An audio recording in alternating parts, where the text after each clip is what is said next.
चलो राजे अगे स्टार्ट करिए। Zero divisors. जीरो डिवाइजर की होंगे है?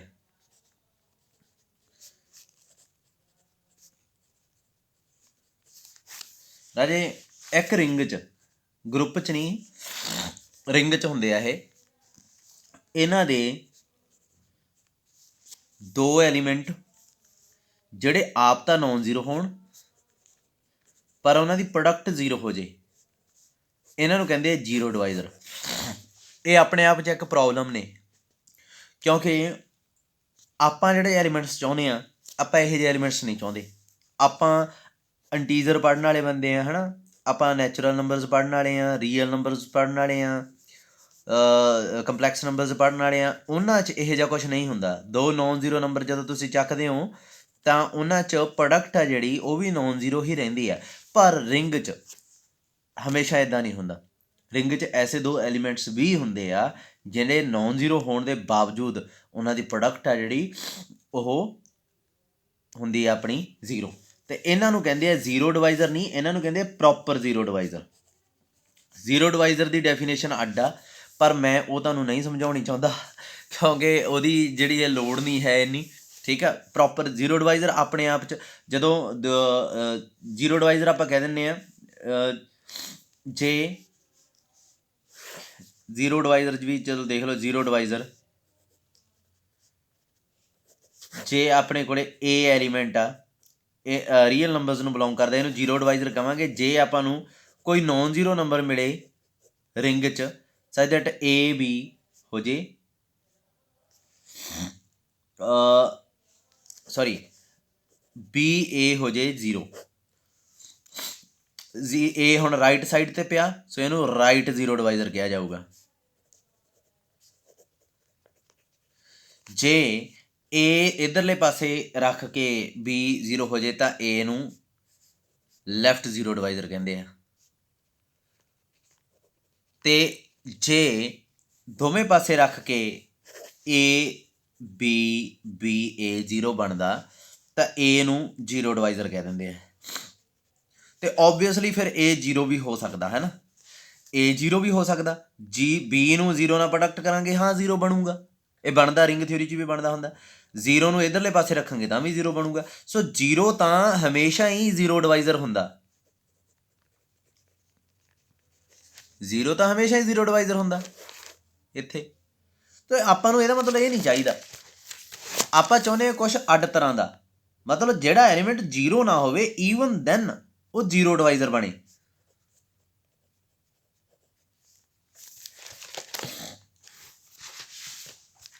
ਸੋ ਆਪਾਂ ਚਾਹੁੰਦੇ ਹਾਂ ਵੀ ਨੌਨ ਜ਼ੀਰੋ ਐਲੀਮੈਂਟ ਏ ਆ, ਦੇਰ exist non zero element B ਮਿਲੇ, ਇਹ ਵੀ ਰਿੰਗ ਦਾ ਐਲੀਮੈਂਟ ਆ, ਇਹ ਵੀ ਰਿੰਗ ਦਾ ਐਲੀਮੈਂਟ ਆ, ਸਚ ਦੈਟ ਏ ਵੀ ਜ਼ੀਰੋ ਬਣ ਜੇ, ਤਾਂ ਇਹਨੂੰ ਆਪਾਂ ਕਹਾਂਗੇ ਏ ਕਿਹੜੀ ਸਾਈਡ 'ਤੇ ਆ। ਸੋ ਆਪਾਂ ਇੱਥੇ ਏ ਜਿਹੜਾ ਹੈਗਾ ਉਹ ਲੈਫਟ ਸਾਈਡ 'ਤੇ ਆ, ਤਾਂ ਇਹ ਲੈਫਟ ਪ੍ਰੋਪਰ ਜ਼ੀਰੋ ਡਿਵਾਈਜ਼ਰ ਹੋ ਗਿਆ ਹੈ ਨਾ।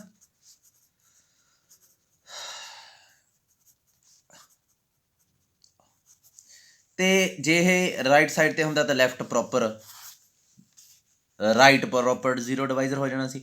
ਜੇ ਇਹ ਦੋਵੇਂ ਪਾਸੇ ਹੋ ਜਾਂਦਾ ਤਾਂ ਇਹਨੂੰ ਪ੍ਰੋਪਰ ਜ਼ੀਰੋ ਡਿਵਾਈਜ਼ਰ ਕਹਿ ਦਿੰਦੇ ਆ।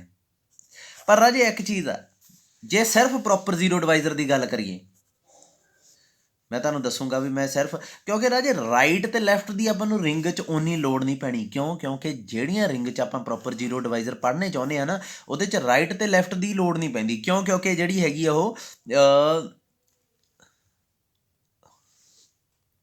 ਸੋ ਆਪਾਂ ਜਿਹੜੀ ਚੀਜ਼ ਆ ਉਹਨਾਂ ਰਿੰਗਸ ਵਿੱਚ ਜਿਨ੍ਹਾਂ ਦੀ ਮੈਂ ਗੱਲ ਕਰਨ ਲੱਗਾ ਆਪਾਂ ਪ੍ਰੋਪਰ ਜ਼ੀਰੋ ਡਿਵਾਈਜ਼ਰ ਇੰਨਾ ਡੀਪ ਜਾ ਕੇ ਪੜ੍ਹਦੇ ਹਾਂ, ਉਹ ਕਮੂਟੇਟਿਵ ਹੁੰਦੀਆਂ। ਉਹਨਾਂ 'ਚ ਕਮੂਟੇਟਿਵ ਰਿੰਗ 'ਚ ਆਪਾਂ ਇਹ ਚੀਜ਼ ਪੜ੍ਹਨ ਲੱਗੇ ਹਾਂ। ਸੋ ਉੱਥੇ ਲੈਫਟ ਰਾਈਟ ਦੇ ਕੋਈ ਮਤਲਬ ਨਹੀਂ ਹੈ ਨਾ। ਜੇ ਆਪਾਂ ਏ ਬੀ ਹੈ ਜਿਹੜਾ ਬੀ ਏ ਦੇ ਬਰਾਬਰ ਹੀ ਹੈ ਜਦੋਂ, ਫਿਰ ਇਹਨੂੰ ਜ਼ੀਰੋ ਦੇ ਬਰਾਬਰ ਰੱਖ ਲਓ, ਇਹਨੂੰ ਉਹ ਰਾਈਟ ਵੀ ਬਣੂਗਾ ਤਾਂ ਲੈਫਟ ਵੀ ਬਣੂਗਾ, ਕੋਈ ਹੈ ਨਹੀਂ ਇਹਦੇ 'ਚ ਪ੍ਰੋਬਲਮ। ਅੱਛਾ, ਆਰ ਆ ਜਿਹੜੀ ਕਮੂਟੇਟਿਵ ਰਿੰਗਸ ਹੁੰਦੀਆਂ। ਅੱਛਾ, ਜਿਨ੍ਹਾਂ 'ਚ ਆਪਾਂ ਇਹ ਚੀਜ਼ ਪੜ੍ਹਨ ਲੱਗੇ ਹਾਂ। ਅੱਛਾ ਹੁਣ ਦੇਖੋ ਅੱਗੇ, ਇਹ ਪ੍ਰੋਪਰ ਜ਼ੀਰੋ ਡਿਵਾਈਜ਼ਰ ਮੈਂ ਸ਼ੁਰੂ 'ਚ ਹੀ ਕਹਿ ਚੁੱਕਿਆ, ਦੋ ਨੌਨ ਜ਼ੀਰੋ ਐਲੀਮੈਂਟ ਇੱਥੇ ਵੀ ਦੇਖੋ, ਇਹ ਨੌਨ ਜ਼ੀਰੋ ਅਤੇ ਇਹ ਵੀ ਨੌਨ ਜ਼ੀਰੋ, ਪ੍ਰੋਡਕਟ ਜ਼ੀਰੋ ਹੋ ਰਹੀ ਹੈ। ਮੇਨ ਚੀਜ਼ ਇੰਨੀ ਕੀ ਯਾਦ ਰੱਖਣ ਵਾਲੀ ਹੈ, ਦੋ ਨੌਨ ਜ਼ੀਰੋ ਐਲੀਮੈਂਟ ਜਿਨ੍ਹਾਂ ਦੀ ਪ੍ਰੋਡਕਟ ਜ਼ੀਰੋ ਹੋ ਰਹੀ ਹੈ, ਇਹ ਆਪਣੇ ਆਪ 'ਚ ਪ੍ਰੋਬਲਮ ਆ। ਕੋਈ ਐਲੀਮੈਂਟ ਐਸਾ ਦੱਸ ਸਕਦੇ ਹੋ ਜਿਹੜਾ ਤੁਹਾਡੀ ਨਿਗਾਹ 'ਚ ਹੋਵੇ? 1 0 0 0 0 0 1 ਇਹਨਾਂ ਦੀ ਪ੍ਰੋਡਕਟ ਕਰੋ, ਕੀ ਬਣਦਾ 0 0 0 0, ਇਹ ਨੌਨ ਜ਼ੀਰੋ ਆ ਨਾ, ਮਤਲਬ ਨੌਨ ਜ਼ੀਰੋ ਹੈ ਨਾ। ਹੁਣ ਇਹ ਮੈਟ੍ਰਿਕਸ ਆ, ਉਹਦੇ 'ਚ ਨੌਨ ਜ਼ੀਰੋ, ਜ਼ੀਰੋ ਕੀ ਹੁੰਦੀ ਹੈ ਮੈਟ੍ਰਿਕਸ 'ਚ, ਐਡੀਟਿਵ ਆਇਡੈਂਟੀਟੀ ਕੀ ਹੁੰਦੀ ਹੈ ਆਹ, ਇਹ ਨੌਨ ਜ਼ੀਰੋ, ਇਹ ਐਡੀਟਿਵ ਆਇਡੈਂਟੀਟੀ ਦੇ ਬਰਾਬਰ ਆ ਨਹੀਂ ਹੋਣੇ ਚਾਹੀਦੇ, ਮਤਲਬ ਇਹ ਹੈ ਇਹ ਜ਼ੀਰੋ ਹੈ ਜਿਹੜੀ ਐਡੀਟਿਵ ਆਇਡੈਂਟੀਟੀ ਹੈ, ਪਰ ਪ੍ਰੋਡਕਟ ਐਡੀਟਿਵ ਆਇਡੈਂਟੀਟੀ ਦੇ ਬਰਾਬਰ ਆ ਰਹੀ ਹੈ। ਸੋ ਇਹ ਐਡੀਟਿਵ ਆਇਡੈਂਟੀਟੀ ਦੇ ਬਰਾਬਰ ਨਹੀਂ ਹੈ, ਇਹ ਵੀ ਐਡੀਟਿਵ ਆਇਡੈਂਟੀਟੀ ਦੇ ਬਰਾਬਰ ਨਹੀਂ ਹੈ, ਪਰ ਪ੍ਰੋਡਕਟ ਐਡੀਟਿਵ ਆਇਡੈਂਟੀਟੀ ਬਣ ਗਈ। ਸੋ ਇਹਦਾ ਮਤਲਬ ਇਹ ਦੋਵੇਂ ਕੀ ਹੋ ਗਏ, ਪ੍ਰੋਪਰ ਜ਼ੀਰੋ ਡਿਵਾਈਜ਼ਰਸ ਹੋ ਗਏ। ਹੋਰ Z4 'ਚ ਚੱਲੋ 0 1 2 3, ਜੇ 2 ਨੌਨ ਜ਼ੀਰੋ ਆ ਨਾ, 2 ਫਿਰ ਨੌਨ ਜ਼ੀਰੋ ਆ, ਪਰ ਦੋਵਾਂ ਦੀ ਪ੍ਰੋਡਕਟ 2 2 ਕੀ ਬਣ ਗਈ 4 4 ਕੀ ਹੁੰਦਾ ਇਹਦੇ 'ਚ Z4 'ਚ 0, ਸੋ 2.2 ਤਾਂ 0 ਹੀ ਬਣ ਗਿਆ। ਸੋ ਇਹ ਵੀ ਪੰਗਾ ਪੈ ਗਿਆ। ਸੋ ਇਹੋ ਜਿਹੇ ਐਲੀਮੈਂਟ ਐਗਜ਼ਿਸਟ ਕਰਦੇ ਆ। ਸੋ ਸਭ ਤੋਂ ਪਹਿਲਾਂ ਤਾਂ ਇਹ ਆਪਣਾ ਮਸਲਾ ਹੋ ਗਿਆ। ਹੁਣ ਐਸੀ ਰਿੰਗ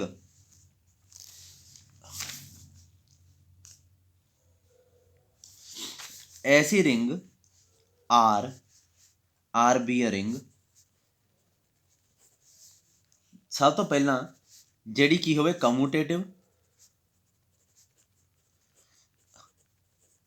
ਦੂਸਰੀ ਹੋਵੇ is called integral domain has no zero zero, R has no proper zero divisor। ਮਤਲਬ ਕੀ ਹੈ, ਨਾ ਤਾਂ ਇਹ ਕਮੂਟੇਟਿਵ ਹੋਵੇ ਤੇ ਨਾ ਹੀ ਇਹਦੇ ਕੋਲ ਕੋਈ ਪ੍ਰੋਪਰਟੀ ਜ਼ੀਰੋ ਡਿਵਾਈਜ਼ਰ ਹਨ। ਦੈਨ ਆਰ ਦਾ ਇੱਕ ਨਾਮ ਰੱਖਿਆ ਗਿਆ, R is integral domain. Integral domain ਬਹੁਤ ਵਧੀਆ ਇੰਟੈਗਰਲ ਡੋਮੇਨ ਆ। ਜਿਹੜੀਆਂ Z C R complex numbers, real numbers, rationals, ਇਹ ਸਾਰੀਆਂ ਇੰਟੈਗਰਲ ਡੋਮੇਨਸ ਆ। ਇਹਨਾਂ ਨੂੰ I.D ਵੀ ਲਿਖ ਦਿੰਦੇ ਆ। ਬਹੁਤ ਵਧੀਆ ਇੰਟੈਗਰਲ ਡੋਮੇਨਸ ਆ ਰਾਜੇ। ਇੰਟੈਗਰਲ ਡੋਮੇਨ ਤੋਂ ਹੀ ਅੱਗੇ ਬਹੁਤ ਕੁਛ ਹੁੰਦਾ, ਉਹ ਮੈਂ ਤੁਹਾਨੂੰ ਦੱਸੂਗਾ। ਡਿਵੀਜ਼ੀਬਿਲਟੀ ਇੱਥੋਂ ਇੰਟਰੋਡਿਊਸ ਹੋ ਰਹੀ ਆ, ਪਰ ਤੁਹਾਨੂੰ ਨਹੀਂ ਦਿਖਣੀ, ਤਾਂ ਹੀ ਜ਼ੀਰੋ ਡਿਵਾਈਜ਼ਰ ਲਿਖਿਆ ਹੋਇਆ। ਡਿਵਾਈਜ਼ਰ ਤਾਂ ਤੁਸੀਂ ਸੋਚੋ ਨਾ ਡਿਵੀਜ਼ੀਬਿਲਟੀ 'ਚ ਹੁੰਦੇ ਆ। ਸੋ ਅਲਟੀਮੇਟਲੀ ਇਹ ਜਿਹੜੀ ਚੀਜ਼ ਆ, ਤੁਸੀਂ ਅੱਗੇ ਜਾ ਕੇ MSc 'ਚ ਜੇ ਥੋੜ੍ਹਾ ਜਿਹਾ ਰੁਚੀ ਨਾਲ ਪੜ੍ਹੋਗੇ ਤਾਂ MSc 'ਚ, ਨਹੀਂ ਤਾਂ ਉਦੋਂ ਬਾਅਦ ਤੁਹਾਨੂੰ ਇਹ ਚੀਜ਼ ਸਮਝ ਲੱਗੂਗੀ ਵੀ ਇਹ ਡਿਵੀਜ਼ੀਬਿਲਟੀ ਕਿਵੇਂ ਕਨੈਕਟਡ ਸੀਗੀ ਇਹ ਸਾਰੀ ਨਾਲ। ਇੰਟੈਗਰਲ ਡੋਮੇਨ ਵੀ ਹੈ ਜਿਹੜੀ, ਇਹ ਡਿਵੀਜ਼ੀਬਿਲਟੀ ਨਾਲ ਹੀ ਕਨੈਕਟਡ ਹੈ, ਪਰ ਇਹ ਥੋੜ੍ਹਾ ਜਿਹਾ ਟਾਈਮ ਲੱਗੂਗਾ ਤੁਹਾਨੂੰ। ਮਤਲਬ ਪ੍ਰੋਪਰ ਜ਼ੀਰੋ ਡਿਵਾਈਜ਼ਰ ਨਹੀਂ ਹੋਣੇ ਚਾਹੀਦੇ ਕੋਈ ਵੀ, ਅਤੇ ਇੱਕ ਉਹ ਰਿੰਗ ਕਮੂਟੇਟਿਵ ਹੋਵੇ। ਕਈ ਕਿਤਾਬਾਂ ਕਹਿੰਦੀਆਂ ਇੱਕ ਰਿੰਗ ਇੰਟੈਗਰਲ ਡੋਮੇਨ ਹੋਊਗੀ ਤਾਂ ਉਹਦੇ 'ਚ ਯੂਨਿਟੀ ਵੀ ਹੁੰਦੀ ਆ। ਇਹ ਵੀ ਬਹੁਤ ਪੰਗਾ। ਕਈ ਕਿਤਾਬਾਂ ਕਹਿੰਦੀਆਂ ਯੂਨਿਟੀ ਹੋਣੀ ਜ਼ਰੂਰੀ ਨਹੀਂ ਹੈ, ਕਈ ਕਹਿੰਦੇ ਆ ਯੂਨਿਟੀ ਹੋਣੀ ਜ਼ਰੂਰੀ ਹੈ। ਸੋ ਆਪਣੀ ਜਿਹੜੀ ਕਿਤਾਬ ਆ ਪ੍ਰਿਸਾਈਜ਼ ਹੋਇਆ, ਸਪੈਕਟਰਮ ਹੋਇਆ, ਉਹਦੇ 'ਚ ਉਹ ਕਹਿੰਦੇ ਯੂਨਿਟੀ ਹੋਣੀ ਜ਼ਰੂਰੀ ਨਹੀਂ ਹੈ, ਤਾਂ ਕੰਮ ਚੱਲ ਜਾਂਦਾ ਇਹਦੇ 'ਚ ਵੈਸੇ, ਪਰ ਯੂਨਿਟੀ ਹੋਣੀ ਜ਼ਰੂਰੀ ਹੁੰਦੀ ਹੈ। ਇਹਦਾ ਵੀ ਪੰਗਾ ਪੈਂਦਾ ਹੁੰਦਾ ਕਿਤੇ, ਪਰ ਇਹਨਾਂ ਕਿਤਾਬਾਂ 'ਚ ਸਰ ਜਾਂਦਾ। ਤੁਸੀਂ ਵੀ ਮਰਜ਼ੀ ਦੇਖਿਓ ਆਪਦੀ।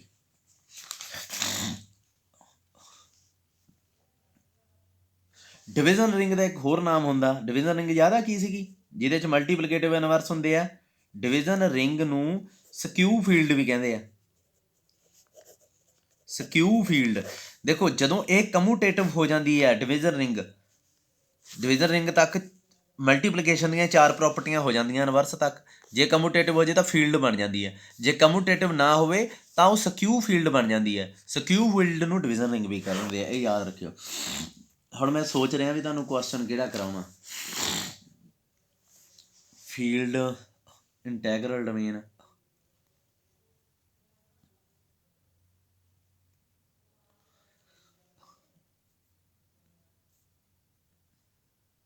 ਵੇਟ ਕਰੋ ਇੱਕ ਮਿੰਟ। ਕਰੈਕਟਰਿਸਟਿਕ ਵੀ ਆ ਜਾਣੀ ਆ। ਅੱਛਾ, ਇੰਟੈਗਰਲ ਡੋਮੇਨ, ਫੀਲਡ ਵੀ ਤੁਹਾਨੂੰ ਪਤਾ ਜਿਹਦੇ ਸਾਰੀਆਂ ਪ੍ਰੋਪਰਟੀਆਂ ਹੋਲਡ ਹੁੰਦੀਆਂ। Integral domain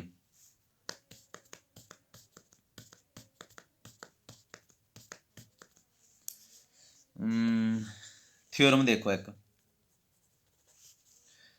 every field is an integral domain।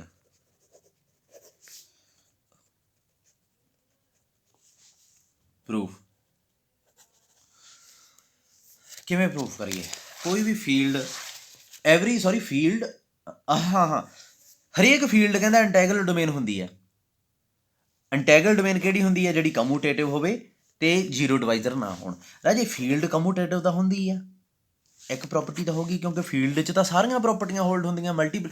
ਅੱਛਾ, ਕਮੂਟੇਟਿਵ ਐਡੀਸ਼ਨ ਤਾਂ ਹੁੰਦੀ ਹੈ ਜਦੋਂ ਰਿੰਗ ਨੂੰ ਲਿਖ ਦਿੰਦੇ ਆ ਨਾ commutative, that means under multiplication commutative property hold ਹੋ ਰਹੀ ਆ, ਠੀਕ ਹੈ, ਕਿਉਂਕਿ ਅੰਡਰ ਐਡੀਸ਼ਨ ਤਾਂ ਹੁੰਦੀ ਕੋਈ ਆ। ਅੰਡਰ ਐਡੀਸ਼ਨ ਤਾਂ ਹਰੇਕ ਰਿੰਗ 'ਚ ਕਮੂਟੇਟਿਵ ਪ੍ਰੋਪਰਟੀ ਹੋਲਡ ਹੁੰਦੀ ਹੈ। ਇਹਦਾ ਮਤਲਬ ਹੈ ਮਲਟੀਪਲੀਕੇਸ਼ਨ ਕਮੂਟੇਟਿਵ ਪ੍ਰੋਪਰਟੀ ਜਦੋਂ ਵੀ ਲਿਖਦੇ ਨਾ R is a commutative, that means multiplication.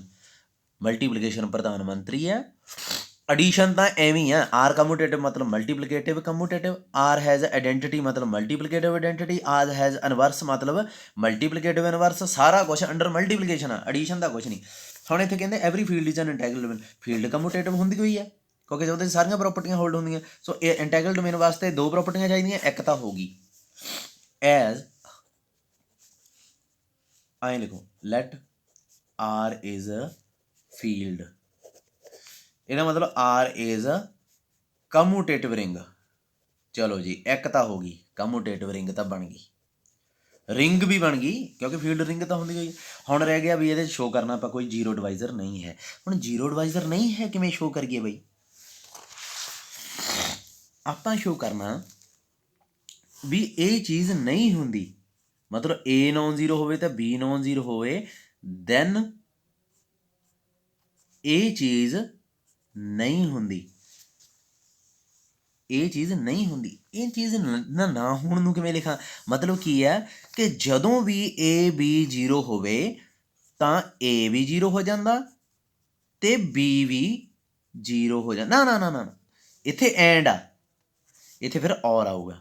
ਮਤਲਬ ਜਦੋਂ ਵੀ A B the product zero ਹੁੰਦੀ, ਜਾਂ A ਜ਼ੀਰੋ ਹੁੰਦਾ ਜਾਂ B ਜ਼ੀਰੋ ਹੁੰਦਾ, ਜਿਵੇਂ ਲਾਈਕ ਰੀਅਲ ਨੰਬਰਸ, ਜਦੋਂ ਦੋ ਦੀ ਪ੍ਰੋਡਕਟ ਜ਼ੀਰੋ ਹੁੰਦੀ ਹੈ, A ਜ਼ੀਰੋ ਹੁੰਦਾ ਜਾਂ B ਜ਼ੀਰੋ ਹੁੰਦਾ, ਇਹੀ ਹੁੰਦਾ ਨਾ। ਮਤਲਬ ਬਹੁਤ ਵਧੀਆ ਚੀਜ਼ ਆ ਇਹ, ਇੰਟੈਗਰਲ ਡੋਮੇਨ ਹੁੰਦੀ ਹੈ ਇਹ, ਰੀਅਲ ਨੰਬਰਸ ਵਾਂਗੂ ਕੰਮ ਹੁੰਦਾ ਇਹਦੇ 'ਚ। ਕਮੂਟੇਟਿਵ ਹੁੰਦੇ ਆ ਨਾ ਰੀਅਲ ਨੰਬਰ, ਅਤੇ ਜਦੋਂ ਦੋ ਐਲੀਮੈਂਟਸ ਦੀ ਪ੍ਰੋਡਕਟ ਕਰੀਏ ਜ਼ੀਰੋ ਰੱਖੋ, ਦੋ ਐਲੀਮੈਂਟ ਦੀ ਪ੍ਰੋਡਕਟ ਜ਼ੀਰੋ ਰੱਖਦੇ ਤਾਂ ਇੱਕ ਜ਼ੀਰੋ ਹੁੰਦਾ ਹੀ ਹੈ। ਇਹ ਕੀ ਲਿਖੀਏ ਇਹਨੂੰ, ਬਕਵਾਸ ਡੋਮੇਨ ਲਿਖ ਲਈਏ ਕਿਉਂਕਿ ਵਧੀਆ ਨਹੀਂ ਮੰਨਦੇ ਇਹਨੂੰ ਆਪਾਂ, ਦੋ ਨੋਨ ਜ਼ੀਰੋ ਐਲੀਮੈਂਟ ਦੀ ਪ੍ਰੋਡਕਟ ਜ਼ੀਰੋ। ਇੰਟੈਗਰਲ ਡੋਮੇਨ ਬਹੁਤ ਵਧੀਆ ਡੋਮੇਨਸ ਹੁੰਦੀਆਂ, ਬਹੁਤ ਵਧੀਆ ਰਿੰਗ ਹੁੰਦੀ ਆ ਜਿਹਦੇ 'ਚ ਸਹੀ ਕੰਮ ਹੋ ਸਕਦਾ। ਇਹ ਤਾਂ ਐਰਰ ਆ ਇੱਕ ਤਰੀਕੇ ਦਾ। ਸੋ ਇਹੋ ਜਿਹਾ ਕੁਛ ਨਹੀਂ ਹੁੰਦਾ, ਦੈਟ ਮੀਨਸ ਮੈਨੂੰ ਸ਼ੋਅ ਕਰਨਾ ਪਊ ਵੀ ਜਦੋਂ ਜਦੋਂ ਮੈਂ ਦੋ ਦੀ ਪ੍ਰੋਡਕਟ ਜ਼ੀਰੋ ਰੱਖਦਾ ਤਾਂ ਜਾਂ A ਜ਼ੀਰੋ ਹੁੰਦਾ ਜਾਂ B ਜ਼ੀਰੋ ਹੁੰਦਾ। ਸੋ ਇੱਥੇ ਮੈਂ ਕੀ ਕਰੂੰਗਾ, ਲੈਟ ਦੋ ਐਲੀਮੈਂਟਸ ਦੀ ਪ੍ਰੋਡਕਟ ਮੈਂ ਜ਼ੀਰੋ ਰੱਖਤੀ, ਪਰ ਇੱਥੇ ਮੈਨੂੰ ਇੱਕ ਮੰਨਣਾ ਪੈਣਾ ਕਿ ਟੂ ਪ੍ਰੂਵ ਕਰਨਾ A ਜ਼ੀਰੋ ਆ ਜਾਂ B ਜ਼ੀਰੋ। ਹੁਣ ਮੰਨ ਲਓ ਲੈਟ ਇਫ ਪੋਸੀਬਲ ਵੀ A ਨੋਨ ਜ਼ੀਰੋ ਆ, ਫਿਰ ਪ੍ਰੂਵ ਕਰਨ ਵਾਲਾ ਕੀ ਰਹਿ ਗਿਆ ਕਿ B ਜ਼ੀਰੋ, ਇਹੀ ਰਹਿ ਗਿਆ ਨਾ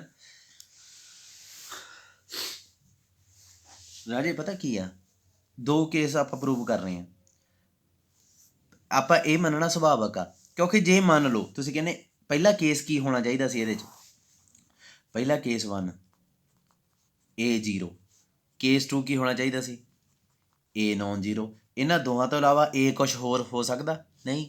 ਜਦੋਂ A ਜ਼ੀਰੋ ਹੋ ਗਿਆ ਤਾਂ ਪ੍ਰੂਫ ਹੋ ਗਿਆ, ਕਿਉਂ? ਕਿਉਂਕਿ ਮੈਂ ਸ਼ੋਅ ਕਰਨਾ ਦੋਵਾਂ 'ਚੋਂ ਇੱਕ ਜ਼ੀਰੋ ਆ ਅਤੇ A ਜ਼ੀਰੋ ਹੋ ਗਿਆ, ਗੱਲ ਖਤਮ ਹੋ ਗਈ। ਕੇਸ ਉਹੀ ਮੀਨਿੰਗਫੁਲ ਬਣਦਾ ਜਦੋਂ A ਨੂੰ ਨੋਨ ਜ਼ੀਰੋ ਮੈਂ ਮੰਨੂਗਾ, ਤਾਂ ਹੀ ਮੈਂ ਪਹਿਲਾ ਕੇਸ ਡਿਸਕਸ ਹੀ ਨਹੀਂ ਕੀਤਾ। ਇੱਥੇ ਮੰਨ ਲਿਆ let if possible A is non zero, prove ਕਰ ਦਿਓ B ਜ਼ੀਰੋ ਆ। ਹੁਣ A ਜੇ ਨੋਨ ਜ਼ੀਰੋ ਆ ਅਤੇ ਆਪਣੇ ਕੋਲ as R is field, field 'ਚ ਤਾਂ ਸਾਰੀਆਂ ਪ੍ਰੋਪਰਟੀਆਂ ਹੋਲਡ ਹੁੰਦੀਆਂ ਅਤੇ ਹਰੇਕ ਨੋਨ ਜ਼ੀਰੋ ਐਲੀਮੈਂਟ ਦਾ ਇਨਵਰਸ ਵੀ ਮਿਲਦਾ। ਇਹਦਾ ਮਤਲਬ A inverse belongs to R such that A inverse is equal to 1। So ਐਂ ਕਰੋ ਫਿਰ, ਇੱਥੇ A ਇਨਵਰਸ ਅਪਲਾਈ ਕਰ ਦਿਓ, A ਇਨਵਰਸ B, A ਵੀ ਇੱਥੇ ਅਤੇ ਬਰੈਕਟ ਵੀ ਪਾ ਦਿਓ, ਇੱਥੇ A ਇਨਵਰਸ ਜ਼ੀਰੋ। ਹੁਣ A ਨਾਲ A ਕੱਟਿਆ ਗਿਆ, ਬਣ ਗਿਆ 1B, ਇੱਥੇ ਇਹਦੇ ਨਾਲ ਜ਼ੀਰੋ ਨਾਲ ਪ੍ਰੋਡਕਟ ਹੋਈ ਜ਼ੀਰੋ। ਇਹ ਪ੍ਰੋਪਰਟੀਆਂ 'ਚ ਪ੍ਰੂਵ ਹੋਇਆ ਵੀ ਕਿਸੇ ਵੀ ਐਲੀਮੈਂਟ ਦਾ ਜ਼ੀਰੋ ਨਾਲ ਪ੍ਰੋਡਕਟ ਕਰੋ ਜ਼ੀਰੋ ਆਉਂਦਾ। ਸੋ B ਕੀ ਹੋ ਗਿਆ ਜ਼ੀਰੋ, ਹੈਂਸ ਆਪਾਂ ਦੋਹਾਂ 'ਚੋਂ ਇੱਕ ਨੂੰ ਜ਼ੀਰੋ ਕਰਨਾ ਸੀ। ਸੋ ਜਦੋਂ A ਨੋਨ ਜ਼ੀਰੋ ਮੰਨੋ ਤਾਂ B ਜ਼ੀਰੋ ਹੋ ਜਾਂਦਾ। ਦੇਖੋ ਜਾਂ ਤਾਂ A ਜ਼ੀਰੋ ਆ, ਜੇ ਉਹਨੂੰ ਨੋਨ ਜ਼ੀਰੋ ਮੰਨਦੇ ਹੋ ਤਾਂ B ਜ਼ੀਰੋ ਆ। ਸੋ ਇਹਦਾ ਮਤਲਬ R ਕੀ ਹੋ ਗਿਆ, ਇੰਟੈਗਰਲ ਡੋਮੇਨ। ਇਹ ਯਾਦ ਰੱਖਿਓ, ਹਰੇਕ ਫੀਲਡ ਇੰਟੈਗਰਲ ਡੋਮੇਨ, ਹਰੇਕ ਫੀਲਡ ਇੰਟੈਗਰਲ ਡੋਮੇਨ ਹੁੰਦੀ ਆ ਤੇ ਕਨਵਰਸ ਜ਼ਰੂਰੀ ਨਹੀਂ ਹੈ। ਇੰਟੈਗਰਲ ਡੋਮੇਨ ਜ਼ਰੂਰੀ ਨਹੀਂ ਫੀਲਡ ਹੋਵੇ, ਪਰ ਕਿਹੜੀ ਇੰਟੈਗਰਲ ਡੋਮੇਨ ਫੀਲਡ ਹੁੰਦੀ ਆ, ਹੁਣ ਇਹ ਥਿਓਰਮ ਡਿਸਕਸ ਕਰਦੇ ਹਾਂ। Finite integral domain theorem, every finite integral domain is a field। ਹਰੇਕ finite integral domain ਇੱਕ ਫੀਲਡ ਬਣਾਉਂਦੀ ਹੈ।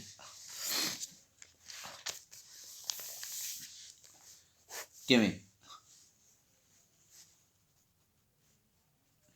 ਮੰਨ ਲਓ R be a solution finite integral domain,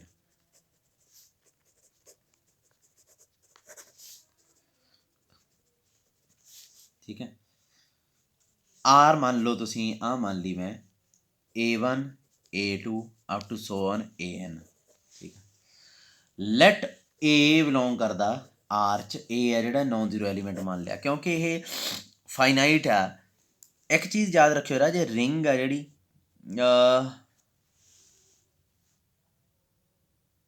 ਇਹਨਾਂ ਨੇ ਨਾ ਗਲਤ ਕੀਤਾ ਹੋਇਆ, ਇਹਨਾਂ ਨੂੰ finite non zero integral domain ਲਿਖਣਾ ਚਾਹੀਦਾ ਸੀ।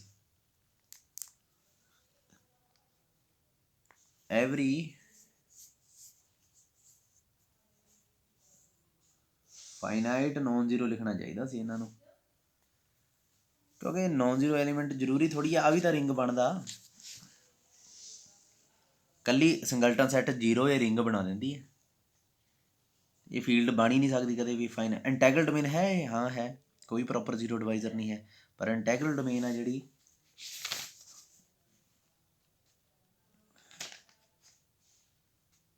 ਇੱਕ ਮਿੰਟ ਬੇਟਾ ਵੇਟ ਕਰੋ ਇੱਕ ਮਿੰਟ,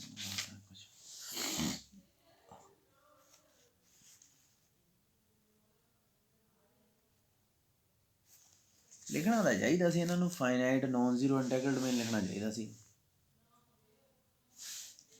ਆਹ ਦੇਖੋ ਮੇਰੀ ਗੱਲ ਸੁਣੋ, ਆਹ ਦੇਖੋ ਲਿਖਿਆ ਨਾ, every finite non zero ring without zero divisor ਕੀ ਹੁੰਦੀ ਹੈ? ਇਹ ਇੰਟੈਗਰਲ ਡੋਮੇਨ ਹੀ ਹੁੰਦੀ ਹੈ ਨਾ। ਆਹ ਦੇਖੋ ਨੋਨ ਜ਼ੀਰੋ ਸ਼ਬਦ ਨੂੰ ਕਿਵੇਂ ਹਾਈਲਾਈਟ ਕੀਤਾ, ਇੱਥੇ ਵੀ ਇਹਨਾਂ ਨੂੰ ਕਰਨਾ ਚਾਹੀਦਾ ਸੀ, ਕਿਉਂਕਿ ਨੋਨ ਜ਼ੀਰੋ ਐਲੀਮੈਂਟ ਲਿਆਉਣਾ ਇੱਕ, ਇਹਨੇ ਹੀ ਤਾਂ ਸਾਰਾ ਕੰਮ ਕਰਨਾ।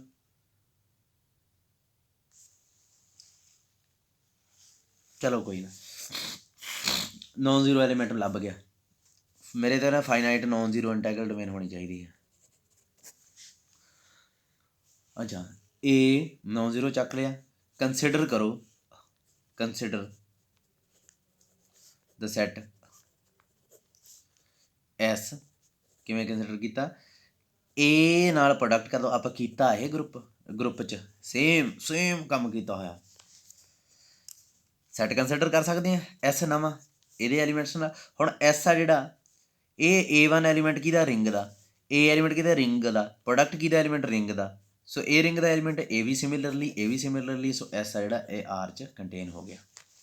ਇੱਥੇ ਲਿਖ ਦਿਓ S is closed under product, ਠੀਕ ਹੈ। ਕਲੋਜ਼ਡ ਹੁੰਦਾ ਮਤਲਬ closure property under multiplication hold ਹੁੰਦੀ ਹੈ। ਹੁਣ ਦੂਸਰੀ ਚੀਜ਼ ਆ, ਸਾਰੇ ਐਲੀਮੈਂਟ ਸ਼ੋ ਕਰੋ ਡਿਸਟਿੰਕਟ ਆ। ਇਫ ਉਹ ਕਹਿੰਦੇ ਜੇ ਦੋ ਐਲੀਮੈਂਟ AI ਤੇ AJ ਬਰਾਬਰ ਆ ਜਾਣ ਤਾਂ ਕੀ ਹੋਊਗਾ? I ਕੋਈ ਵੀ ਲੈ ਲਓ, J ਕੋਈ ਵੀ ਲੈ ਲਓ, ਪਰ ਲੈਣੀ N 'ਚੋਂ ਆ, ਤਾਂ ਕੀ ਹੋਊਗਾ? A ਨਾਲ ਕੈਂਸਲ ਹੋ ਜਾਊਗਾ। ਕਿਉਂ ਕੈਂਸਲ ਹੋ ਜਾਊਗਾ?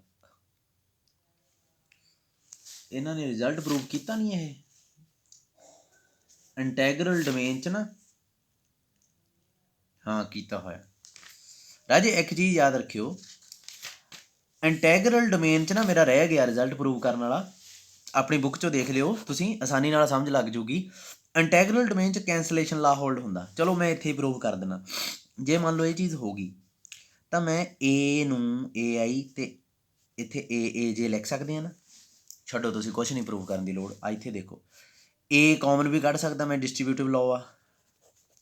ਹੁਣ ਇਹ ਐਲੀਮੈਂਟ ਰਿੰਗ ਦਾ, ਇਹ ਐਲੀਮੈਂਟ ਕਿਹਦਾ? ਇਹ ਵੀ ਓਬਵੀਅਸਲੀ ਰਿੰਗ ਦਾ, ਤੇ ਇਹ ਹੈਗੀ ਆ ਇੰਟੈਗਰਲ ਡੋਮੇਨ। ਤੇ ਇੰਟੈਗਰਲ ਡੋਮੇਨ ਇਹਦਾ ਮਤਲਬ ਕੀ ਹੋਊਗਾ? ਜਾਂ A0 ਹੋਊਗਾ ਜਾਂ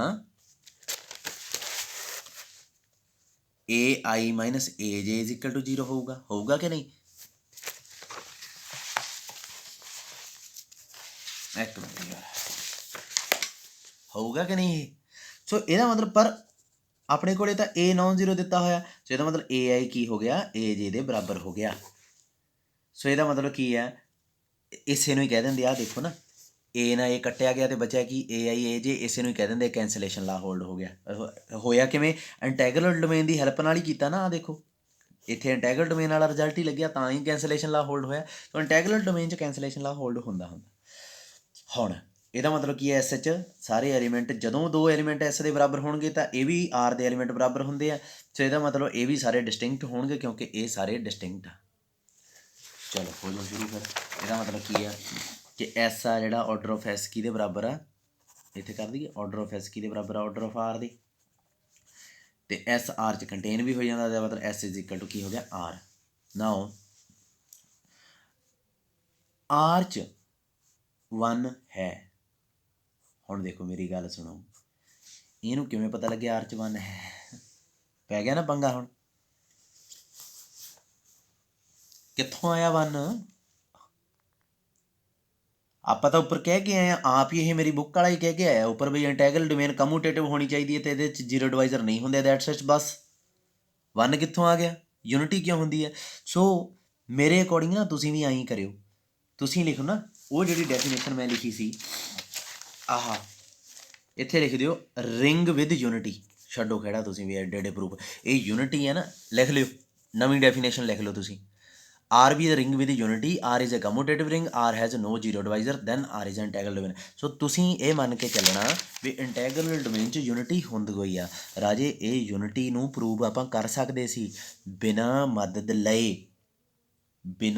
ਲਏ, ਇਹ ਡੈਫੀਨੇਸ਼ਨ ਦੀ, ਪਰ ਇੱਕ ਪੇਜ ਦਾ ਪ੍ਰੂਫ ਆ ਉਹ ਯੂਨਿਟੀ ਨੂੰ ਇਹਦੇ 'ਚ ਲਿਆਉਣ ਦਾ, ਤੇ ਜੇ ਡੈਫੀਨੇਸ਼ਨ 'ਚ ਯੂਨਿਟੀ ਵਾੜ ਲਈ ਨਾ ਤੁਸੀਂ, ਸਿੱਧਾ ਹੀ ਪ੍ਰੂਫ ਹੋ ਗਿਆ। ਇੱਥੇ ਬਸ ਲਿਖ ਦਿਓ we know that integral domain has a unity, ਬਸ। ਫੇਰ ਚੈੱਕਰ ਨਹੀਂ ਨੰਬਰ ਕੱਟ ਸਕਦਾ ਤੁਹਾਡਾ, ਕਿਉਂਕਿ ਉਹਨੂੰ ਪਤਾ ਲੱਗ ਜਾਣਾ ਇਹ ਡੈਫੀਨੇਸ਼ਨ ਵਰਤ ਰਿਹਾ। ਇੱਥੇ ਭਾਵੇਂ ਇਹ ਵੀ ਲਿਖ ਦਿਓ ਬਾਈ ਡੈਫੀਨੇਸ਼ਨ, ਬਸ। ਫੇਰ ਕੋਈ ਨਹੀਂ ਜੰਮਿਆ ਤੁਹਾਡੇ ਨੰਬਰ ਕੱਟਣ ਵਾਲੇ। ਜੇ ਤੁਸੀਂ ਇਹ ਚੀਜ਼ ਨਾ ਲਿਖੀ ਨਾ, ਫੇਰ ਚੈੱਕਰ ਨੰਬਰ ਕੱਟ ਸਕਦਾ। ਚਾਹੇ ਇੱਥੇ ਬੁੱਕ ਦਾ ਨਾਂ ਵੀ ਲਿਖ ਦਿਓ, ਕੰਟੈਂਪਰੇਰੀ ਆਫ ਐਬਸਟਰੈਕਟ ਅਲਜਬਰਾ, ਪਰ ਉਹ ਜ਼ਿਆਦਾ ਹੋ ਜਾਣਾ ਥੋੜ੍ਹਾ ਜਿਹਾ, ਛੱਡੋ ਯਾਰ। ਉਹ ਬੁੱਕ ਨੂੰ ਕੋਈ ਉਹਦੇ ਵਿਰੁੱਧ ਨਹੀਂ ਬੋਲਦਾ, ਤਾਂ ਕਹਿਣ ਲੱਗਾ ਸੀ। ਚਲੋ 1 ਬਿਲੋਂਗਸ ਟੂ R, ਯੂਨਿਟੀ ਤਾਂ ਹੈਗੀ ਹੈ। ਸੋ 1 R ਨੂੰ ਬਿਲੋਂਗ ਕਰ ਗਿਆ, R S ਦੇ ਬਰਾਬਰ ਆ। ਇਹਦਾ ਮਤਲਬ 1 ਕਿਹੋ ਜਿਹਾ ਹੋਊ, S 'ਚ ਕਿਹੋ ਜਿਹੇ ਐਲੀਮੈਂਟ ਆ, S 'ਚ ਤਾਂ ਇਹੋ ਜਿਹੇ ਐਲੀਮੈਂਟ ਆ। ਸੋ 1 ਕਿਹੋ ਜਿਹਾ ਹੋਊਗਾ ਫਿਰ, ਕੁਛ J ਟਾਈਪ ਦਾ, ਫੋਰ ਸਮ J, ਜਾਂ ਇੱਥੇ K ਲੈ ਲਓ, ਫੋਰ ਸਮ K ਕਿਹਨੂੰ ਬਿਲੋਂਗ ਕਰਦਾ ਹੋਊਗਾ, ਕਿਸੇ ਨਾ ਕਿਸੇ 1 ਤੋਂ N 'ਚ ਕੋਈ ਐਲੀਮੈਂਟ ਹੋਊਗਾ। ਸੋ A ਕੀ ਹੋ ਗਿਆ, A ਦਾ ਇਨਵਰਸ ਕੀ ਹੋ ਗਿਆ ਰਾਜੇ, AK ਆ ਜਿਹੜਾ, ਉਹ AK A ਦੇ ਬਰਾਬਰ ਹੋਊ। ਕਿਉਂ? ਕਿਉਂਕਿ R ਆ ਜਿਹੜੀ ਇੰਟੈਗਰਲ ਡੋਮੇਨ ਆ, ਇੰਟੈਗਰਲ ਡੋਮੇਨ ਕਮਿਊਟੇਟਿਵ ਹੁੰਦੀ ਹੈ। ਸੋ ਇਹਦਾ ਮਤਲਬ AK ਬਰਾਬਰ ਆ, ਪਰ ਇਹ ਕਿਹਦੇ ਬਰਾਬਰ ਆ, 1। ਸੋ ਇਹਦਾ ਮਤਲਬ A ਕੀ ਹੋ ਗਿਆ, ਇਜ਼ ਯੂਨਿਟ। ਤੁਸੀਂ ਕਹੋਗੇ ਸਰ AK ਯੂਨਿਟ ਆ, ਹਾਂ ਇਹ ਵੀ ਯੂਨਿਟ ਆ, ਪਰ ਆਪਾਂ ਨੂੰ ਤਾਂ ਇਹਦੇ ਨਾਲ ਮਤਲਬ ਆ। So every non zero element is a unit, every non zero element is unit. ਇਸੇ ਚੀਜ਼ ਨੂੰ ਆਪਾਂ ਇਹ ਵੀ ਲਿਖ ਸਕਦੇ ਹਾਂ ਵੀ every non zero element has a multiplicative inverse. Same ਚੀਜ਼ ਆ, ਪਰ ਮੈਨੂੰ ਆਹ ਜ਼ਿਆਦਾ ਬੈਟਰ ਲੱਗਦੀ ਹੈ। Every non zero element has a multiplicative inverse. ਮੈਨੂੰ ਇਹ ਵੀ ਲਿਖ ਸਕਦੇ ਹੋ ਤੁਸੀਂ। ਇਹਦਾ ਮਤਲਬ ਕੀ ਹੋ ਗਿਆ ਫਿਰ, R ਕਮਿਊਟੇਟਿਵ ਵੀ ਹੈ, ਮਲਟੀਪਲੀਕੇਟਿਵ ਇਨਵਰਸ ਵੀ ਹੈ। ਦੇਖੋ ਰਾਜੇ ਆਪਣੇ ਕੋਲ ਕੀ ਹੋਇਆ ਹੁਣ, ਕੀ R ਫੀਲਡ ਬਣ ਗਈ। ਫੀਲਡ ਬਣਨ ਵਾਸਤੇ ਕੀ ਚਾਹੀਦਾ ਸੀ, ਇੱਥੇ R ਆ ਜਿਹੜੀ ਉਹ ਇੰਟੈਗਰਲ ਡੋਮੇਨ ਤਾਂ ਦਿੱਤੀ ਹੈ। ਇੰਟੈਗਰਲ ਡੋਮੇਨ ਹੋਣ ਨਾਲ ਕੀ ਹੋ ਗਿਆ, ਇੰਟੈਗਰਲ ਡੋਮੇਨ ਰਿੰਗ ਹੁੰਦੀ ਹੈ ਹੈ ਨਾ। ਸੋ ਇੱਥੇ 7 ਪ੍ਰੋਪਰਟੀਆਂ ਅਤੇ 2 ਡਿਸਟਰੀਬਿਊਟਿਵ ਲਾ ਤਾਂ ਨਾਲ ਹੀ ਹੋ ਗਏ, ਪਲੱਸ ਇੱਕ ਯੂਨਿਟੀ ਵਾਲੀ ਪ੍ਰੋਪਰਟੀ ਮੈਂ ਆਪਣੇ ਵੱਲੋਂ ਆਪਾਂ ਬੁੱਕ ਉਹ ਡੈਫੀਨੇਸ਼ਨ ਲਾਈ ਆ, ਉਹ ਵੀ ਐਡ ਹੋ ਗਈ, 10 ਪ੍ਰੋਪਰਟੀਆਂ ਹੋ ਗਈਆਂ। ਇਨਵਰਸ ਵਾਲੀ ਪ੍ਰੋਪਰਟੀ ਇੱਥੋਂ ਆਪਾਂ ਪ੍ਰੂਵ ਕਰਤੀ, 11 ਪ੍ਰੋਪਰਟੀਆਂ ਹੋ ਗਈਆਂ। ਠੀਕ ਆ। ਅਤੇ ਹੋਰ ਕਮਿਊਟੇਟਿਵ ਵਾਲੀ ਤਾਂ ਬਾਈ ਡੈਫੀਨੇਸ਼ਨ ਆਪਾਂ ਮੰਨਦੇ ਹਾਂ, ਇੰਟੈਗਰਲ ਡੋਮੇਨ ਜਿਹੜੀ ਕਮਿਊਟੇਟਿਵ ਆ, ਸੋ 12 ਪ੍ਰੋਪਰਟੀਆਂ ਹੋ ਗਈਆਂ, R ਬਣ ਗਈ ਫੀਲਡ। ਖਤਮ ਹੋ ਗਿਆ। ਬਹੁਤ ਵਧੀਆ ਕੁਐਸਚਨ ਆ। ਸੋ ਫਾਈਨਾਈਟ ਇੰਟੈਗਰਲ ਡੋਮੇਨ ਹਮੇਸ਼ਾ ਫੀਲਡ ਹੁੰਦੀ ਆ। ਹੁਣ ਕਰੀਏ ਕਰੈਕਟਰਿਸਟਿਕ ਆਫ ਰਿੰਗ। ਰਾਜੇ ਕਰੈਕਟਰਿਸਟਿਕ ਆਫ ਰਿੰਗ। ਰਾਜੇ ਰਿੰਗ ਦਾ ਐਲੀਮੈਂਟ ਹੁੰਦਾ ਇੱਕ ਬਹੁਤ ਵਧੀਆ, ਇਹ ਮੰਨ ਲਓ ਰਿੰਗ ਆ, ਇੱਕ ਐਲੀਮੈਂਟ ਮਿਲਦਾ ਹੁੰਦਾ ਇੱਕ ਨੈਚੁਰਲ ਨੰਬਰ, ਲੀਸਟ ਪੋਜ਼ਿਟਿਵ, ਦੇਰ exist least positive natural number n such that n ਨੂੰ a ਦੇ ਕਿਸੇ ਵੀ ਐਲੀਮੈਂਟ ਨਾਲ ਪ੍ਰੋਡਕਟ ਕਰੋ ਤਾਂ 0 ਬਣ ਜਾਂਦਾ, ਹਰੇਕ ਐਲੀਮੈਂਟ ਨੂੰ। Z4 ਲਓ, ਕੋਈ ਵੀ ਐਲੀਮੈਂਟ ਚੱਕੋ, 0 ਨੂੰ 1 ਨਾਲ ਪ੍ਰੋਡਕਟ ਕੀਤਾ 0, 1 ਨੂੰ 1 ਨਾਲ ਪ੍ਰੋਡਕਟ ਕੀਤਾ 0 ਬਣਦਾ ਨਾ, 1 ਆ ਜਿਹੜਾ ਰਿਜੈਕਟ ਹੋ ਗਿਆ। 2 ਚੱਕੋ, 2 ਨੂੰ 0 ਨਾਲ ਪ੍ਰੋਡਕਟ ਕੀਤੇ 0, 2 ਨੂੰ 1 ਨਾਲ ਪ੍ਰੋਡਕਟ ਕੀਤੇ ਨੋਨ 0, 2 ਵੀ ਰਿਜੈਕਟ ਹੋ ਗਿਆ। 3 ਵੀ ਰਿਜੈਕਟ ਹੋਈ ਜਾਣਾ। 4 ਨੂੰ 0 ਨਾਲ ਪ੍ਰੋਡਕਟ ਕੀਤਾ 0, 4 ਨੂੰ 1 ਨਾਲ ਪ੍ਰੋਡਕਟ ਕੀਤਾ 0, ਹੈ ਨਾ। 4 ਨੂੰ 2 ਨਾਲ ਪ੍ਰੋਡਕਟ ਕੀਤਾ 8 ਕੀ ਆ ਇਹਦੇ 'ਚ 0, 4 ਤੀਏ 12 ਇਹਦੇ 'ਚ ਕੀ ਆ 0। ਸੋ ਇਹਦਾ ਮਤਲਬ 4 ਆ ਜਿਹੜਾ ਐਸਾ ਨੈਚੁਰਲ ਨੰਬਰ ਆ ਜਿਹੜਾ ਰਿੰਗ ਦੇ ਕਿਸੇ ਵੀ ਐਲੀਮੈਂਟ ਨਾਲ ਪ੍ਰੋਡਕਟ ਕਰੀਏ ਉਹਨੂੰ 0 ਬਣਾਉਂਦਾ। ਸੋ ਇਹਨੂੰ ਕਰੈਕਟਰਿਸਟਿਕ ਆਫ, ਇਹਨੂੰ ਐਂ ਵੀ ਲਿਖ ਦਿੰਦੇ ਆ, ਇਹ ਇੱਥੇ ਨੋਟੇਸ਼ਨ ਇਹਨਾਂ ਨੇ ਪਾਈ ਆ, ਪਾ ਦੇ ਭਰਾਵਾ, ਨਹੀਂ ਪਾਈ,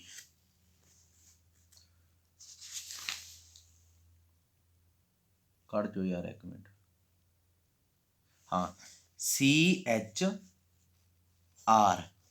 ਰਿੰਗ ਕਰਕੇ ਪਾਈ ਹੁੰਦੀ ਆ, ਮੂਹਰੇ CH ਪਾ ਦਿੰਦੇ ਆ, ਠੀਕ ਆ। ਸੋ CHR ਲਿਖਦੇ ਆ ਇਹਨੂੰ। ਰਾਜੇ ਹੁਣ ਇਹਦੇ 'ਚ ਆ ਜਾਓ ਰੈਸ਼ਨਲ ਨੰਬਰ।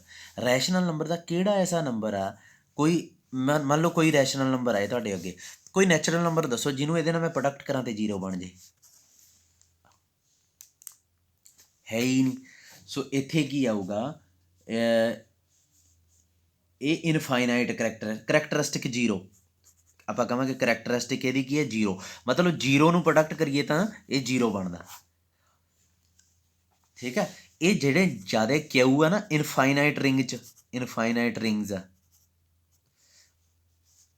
ਉਹਨਾਂ ਦੀਆਂ ਜਿਹੜੀਆਂ ਕਰੈਕਟਰਿਸਟਿਕ ਆ ਨਾ, ਕੋਈ ਵੀ ਇਨਫਾਈਨਾਈਟ ਰਿੰਗ ਹੋਵੇ ਉਹਦੀ 0 ਹੀ ਹੁੰਦੀ ਆ, ਕੋਈ ਨੋਨ 0 ਨੰਬਰ ਨਹੀਂ ਮਿਲ ਸਕਦਾ, ਇਹ ਯਾਦ ਰੱਖਿਓ।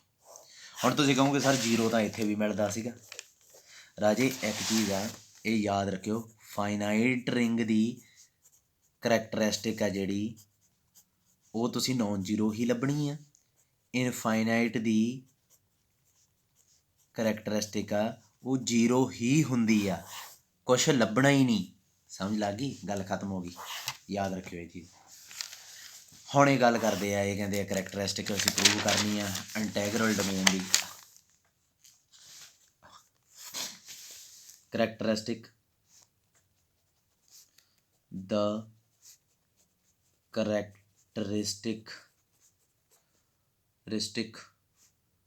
of integral domain is prime or 0.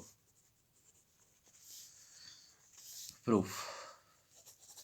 इंटैगरल domain मान लो लेट R, मतलब करैक्टरिस्टिक ਇਹਦੀ R ਦੀ इज इंटैगरल डोमेन मान ਲਈ, ਠੀਕ ਹੈ। ਇਹ ਕਹਿੰਦੇ ਜਾਂ ਫਾਈਨਾਈਟ ਹੋਊਗੀ ਜਾਂ 0 ਹੋਊਗੀ। ਹੁਣ ਸਭ ਤੋਂ ਪਹਿਲਾਂ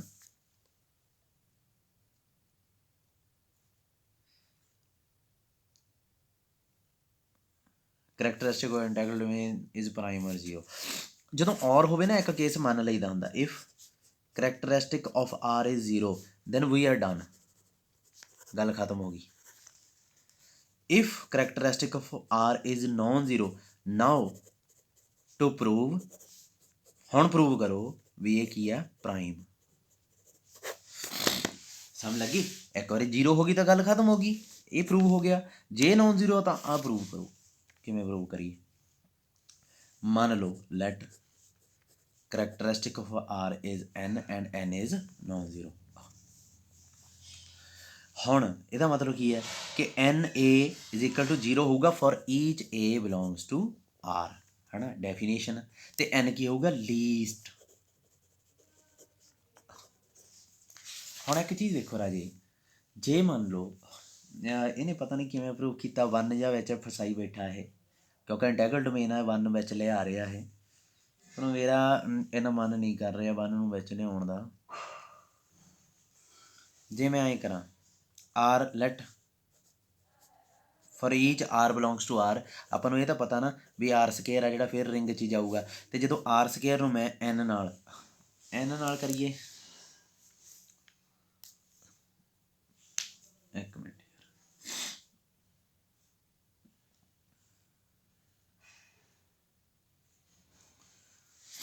एक मिनट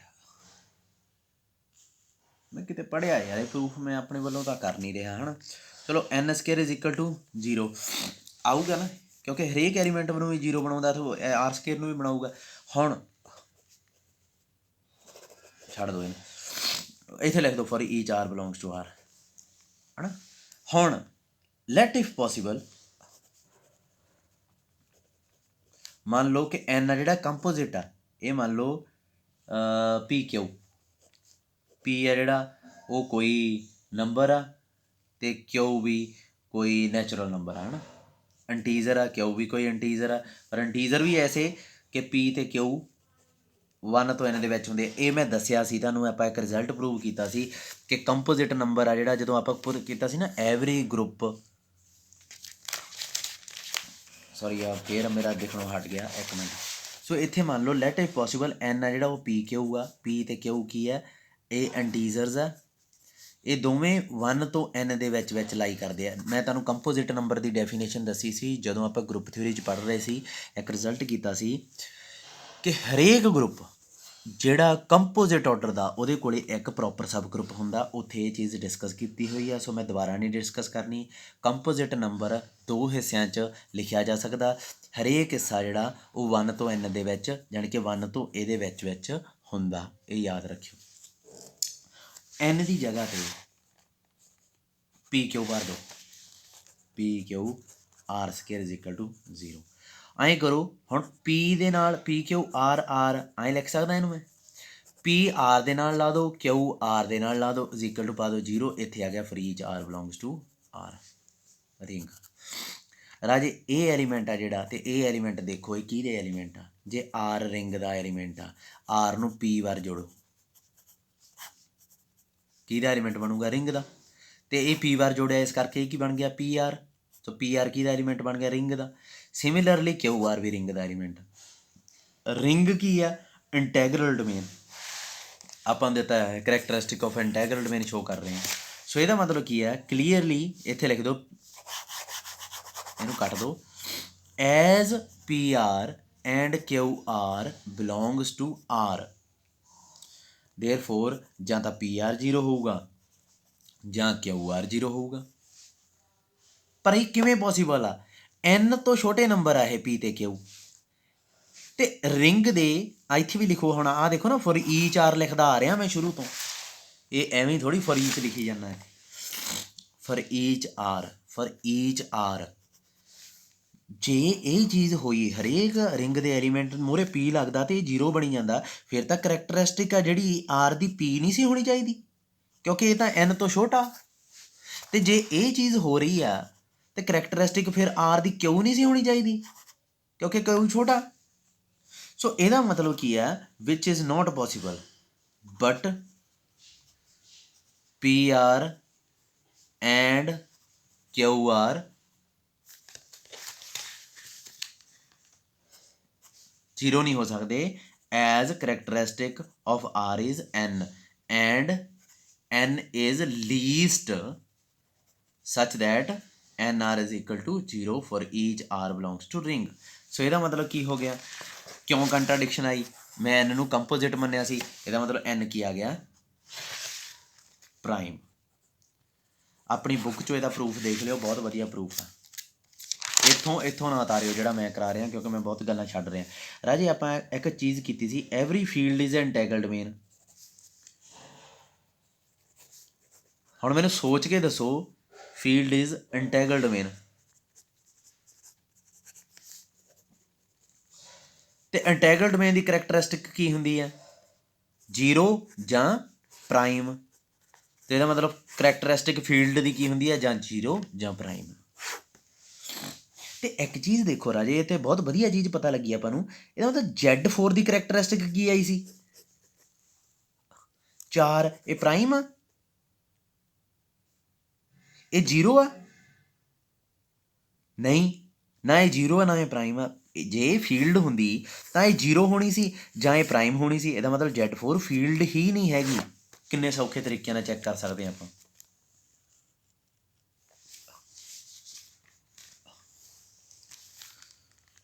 ਅੱਗੇ ਦੇਖੋ ਥਿਊਰਮ, ਇਫ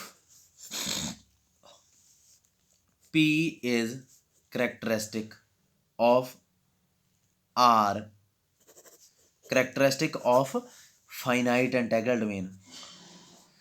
ਇਹ ਨਾ ਐਵੇਂ ਹੋਰ ਹੀ ਕੁਛ ਕਰ ਜਾਂਦਾ। Finite non zero integral domain ਲਿਖਣਾ ਚਾਹੀਦਾ। ਫਾਈਨਾਈਟ ਇੰਟੈਗਰਲ ਡੋਮੇਨ, ਦੈਨ ਕਹਿੰਦਾ ਇਹਦਾ ਆਰਡਰ ਸ਼ੋ ਕਰੋ। ਆਹ ਹੁੰਦਾ ਕਹਿੰਦਾ P ਕੋਈ ਪ੍ਰਾਈਮ ਹੈ। ਹੁਣ finite non zero integral domain ਕੀ ਹੁੰਦੀ ਹੈ? ਫੀਲਡ। ਯਾਨੀ ਕਿ ਇਹ ਕਹਿੰਦਾ ਜੇ ਕਰੈਕਟਰਿਸਟਿਕ ਫੀਲਡ ਦੀ ਪ੍ਰਾਈਮ ਆ ਤਾਂ ਇਹਦਾ ਆਰਡਰ ਆ ਹੋਊਗਾ। ਕਿੰਨੀ ਵਧੀਆ ਚੀਜ਼ ਆ ਰਾਜੀ। ਆਰਡਰ ਨੂੰ ਦੇਖ ਕੇ ਹੀ ਹੁਣ ਆਪਾਂ ਨੂੰ ਪਤਾ ਲੱਗ ਜਾਇਆ ਕਰਨਾ ਵੀ ਉਹ ਫੀਲਡ ਹੈਗੀ ਹੈ ਕਿ ਨਹੀਂ। ਠੀਕ ਹੈ, ਜੇ ਕਿਸੇ ਰਿੰਗ ਦਾ ਆਰਡਰ 6 ਆ ਤੇ ਇਹਨੂੰ ਆਪਾਂ ਲਿਖ ਸਕਦੇ ਹਾਂ ਕਿਸੇ ਪ੍ਰਾਈਮ ਦੀ ਕਿਸੇ ਪਾਵਰ 'ਚ। ਜੇ ਤੁਸੀਂ ਕਹੋਗੇ ਸਰ ਇਹ 2 ਦੀ ਪਾਵਰ 2 ਆ ਜਾਂ 2 ਦੀ ਪਾਵਰ 3 ਆ, ਨਹੀਂ ਗੀ ਇਹ 2 ਦੀ ਪਾਵਰ 2 ਜਾਂ 2 ਦੀ ਪਾਵਰ 3, ਇਹ ਤਾਂ 4 ਇਹ 8। ਫਿਰ ਤੁਸੀਂ ਕਹੋਗੇ 3 ਦੀ ਪਾਵਰ 1 3 ਦੀ ਪਾਵਰ 2 ਲਿਖ ਲਓ, ਨਹੀਂ ਬਣਦਾ, ਉਹ ਵੀ ਨਹੀਂ ਬਣਦਾ, ਲਿਖ ਹੀ ਨਹੀਂ ਸਕਦੇ ਇਹਨੂੰ। ਸੋ ਇਹਦਾ ਮਤਲਬ ਇਹ ਫੀਲਡ ਨਹੀਂ ਹੈ। ਕੋਈ ਵੀ ਰਿੰਗ 6 ਆਰਡਰ ਦੀ ਫੀਲਡ ਨਹੀਂ ਹੁੰਦੀ, ਕਿਉਂਕਿ ਫੀਲਡ ਦੀ ਜੇ ਕਰੈਕਟਰਿਸਟਿਕ P ਆ 0 ਜੇ ਨਹੀਂ ਗੀ ਤਾਂ ਉਹਦਾ ਆਰਡਰ ਇਹੀ ਹੋਊਗਾ। ਗੱਲ ਖਤਮ। ਇਹਦਾ ਪ੍ਰੂਫ ਕਰੋ, ਕਿਵੇਂ ਕਰੀਏ?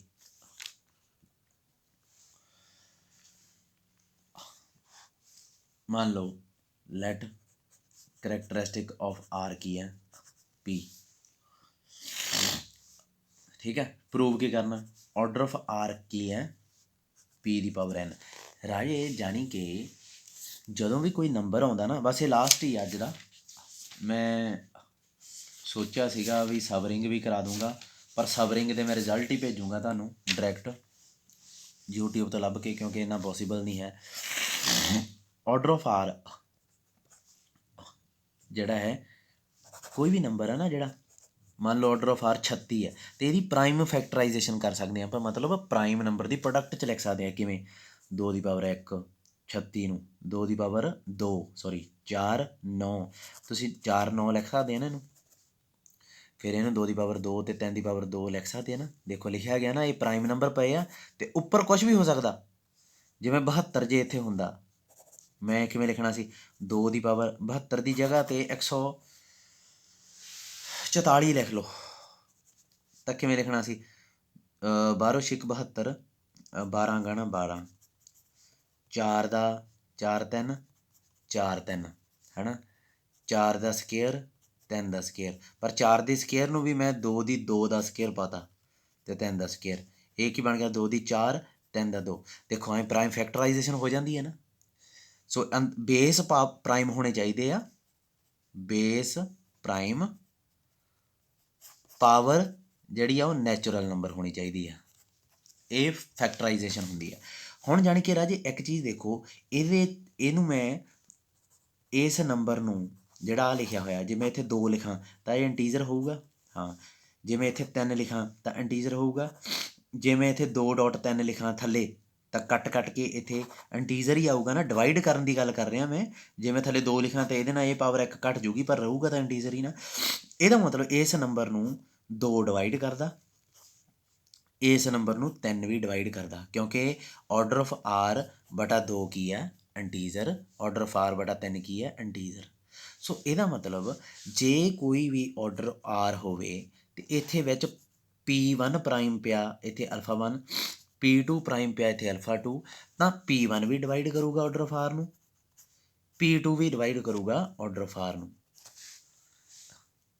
ਹੈ ਨਾ। ਅਤੇ ਇੱਕ ਚੀਜ਼ ਆ, ਜੇ ਮੈਂ ਸ਼ੋਅ ਕਰਦਾ ਵੀ ਸਿਰਫ ਓਨਲੀ P ਡਿਵਾਈਡ ਕਰਦਾ ਆਰਡਰ ਆਫ R ਨੂੰ, ਇਹਦਾ ਮਤਲਬ ਕੀ ਹੋਊਗਾ? ਆਰਡਰ ਆਫ R ਕਿਹੋ ਜਿਹਾ ਹੋਊਗਾ ਫਿਰ? ਆਰਡਰ ਆਫ ਆਰ ਕਿਹੋ ਜਿਹਾ ਹੋਊਗਾ ਫਿਰ p ਦੀ ਪਾਵਰ ਕੁਛ ਅਲਫਾ 1 ਜਾਂ p ਦੀ ਪਾਵਰ n, ਅਲਫਾ 1 ਦੀ ਜਗ੍ਹਾ n ਲਿਖ ਲਓ। ਇਹੀ ਤਾਂ ਪ੍ਰੂਵ ਕਰਨਾ। ਸੋ ਮੈਂ ਸ਼ੋਅ ਕਰਨ ਲੱਗਾ ਕਿ ਸਿਰਫ p ਐਸਾ ਪ੍ਰਾਈਮ ਹੈ ਜਿਹੜਾ ਆਰਡਰ ਆਫ ਆਰ ਨੂੰ ਡਿਵਾਈਡ ਕਰਦਾ। ਸੋ ਸਭ ਤੋਂ ਪਹਿਲਾਂ ਮੈਂ ਮੰਨਣ ਲੱਗਾ let q divides order of R and q ਕੀ ਹੈ ਪ੍ਰਾਈਮ। ਦੈਨ ਕੌਚੀ ਇੱਕ ਥਿਓਰਮ ਆ ਰਾਜੇ, ਕੌਚੀਜ਼ ਥਿਓਰਮ ਤੁਸੀਂ ਨਹੀਂ ਕੀਤੀ। ਕੌਚੀਜ਼ ਥਿਓਰਮ ਆਪਾਂ ਨੂੰ ਇੱਕ ਐਲੀਮੈਂਟ ਮਿਲਦਾ ਹੁੰਦਾ, ਗਰੁੱਪ ਦੀ ਹੈ ਸਭ ਤੋਂ ਪਹਿਲਾਂ, ਜਿਹਦਾ ਆਰਡਰ ਅੰਡਰ ਗਰੁੱਪ ਤਾਂ ਇਹ ਅੰਡਰ ਐਡੀਸ਼ਨ ਹੀ ਹੈ ਨਾ, ਕਿਉਂਕਿ ਇਹ ਥਿਓਰਮ ਇੱਕ ਗਰੁੱਪ ਦੀ ਆ। ਸੋ ਅੰਡਰ ਐਡੀਸ਼ਨ ਏ ਦਾ ਇੱਕ ਐਸਾ ਐਲੀਮੈਂਟ ਮਿਲੂਗਾ ਜਿਹਦਾ ਆਰਡਰ ਇੰਨਾ ਹੋਊਗਾ।